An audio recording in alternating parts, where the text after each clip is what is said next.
안녕하세요. 미북입니다. 오늘은 우라늄 관련주에 대해서 알아보도록 하겠습니다. 최근 이스라엘과 하마스의 전쟁으로 인해서 유가가 다시 상승하고 있습니다. 또한 러시아의 천연가스 공급 중단과 같은 이슈는 아직도 우리를 괴롭히고 있는데요. 이에 따라서 원전, 특히 우라늄에 대한 관심이 모이고 있습니다. 일부 언론에서는 내년 주도주가 우라늄 관련주가 될 것이라고 말하고 있죠. 이에 따라 오늘은 우라늄 관련주에 대해서 알아보도록 하겠습니다. 첫 번째로 우라늄 ETF를 알아볼 겁니다. URNM과 URA가 대표적인 ETF입니다. URNM 먼저 살펴보겠습니다. URNM은 카자흐스탄, 호주, 캐나다의 우라늄 개발 업체를 75% 비중 이상으로 보유한 ETF입니다. 주가 흐름을 보면 상당히 탄탄한 상승세가 확인되죠. 다음은 URA입니다. URA 역시 우라늄 채굴 생산과 관련된 글로벌 기업을 보유한 ETF입니다.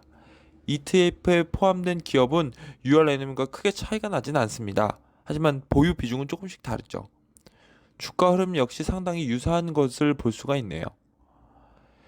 URNM과 URA ETF에 대해서 살펴보았으니까 이 ETF가 어떤 종목을 가장 많이 담고 있는지 궁금하시잖아요. 그래서 준비했습니다. URA가 가장 높은 비중으로 가지고 있는 기업은 카메코입니다. 카메코는 캐나다 기업이고요. 세계 최대 우라늄 채굴 기업 중 하나입니다. 올 들어 2배 가까이 주가가 올랐죠. 두 번째 기업은 카자톤프롬입니다.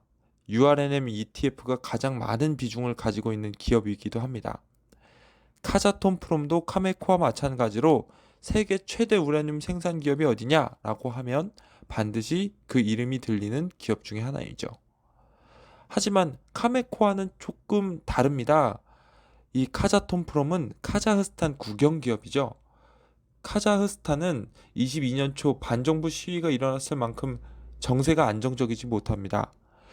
이런 국가의 국영 기업이라 그래서 카자톤프롬의 주가도 당시 시위 상황에 따라서 많이 출렁였습니다. 지정학적으로도 카자흐스탄은 그다지 안정적이지 못한 국가입니다. 러시아와 EU 사이에 위치해 있죠.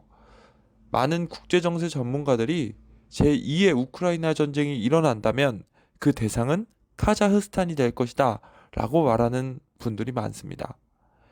외부적 리스크가 상당히 많은 기업이라고 생각하시면 됩니다.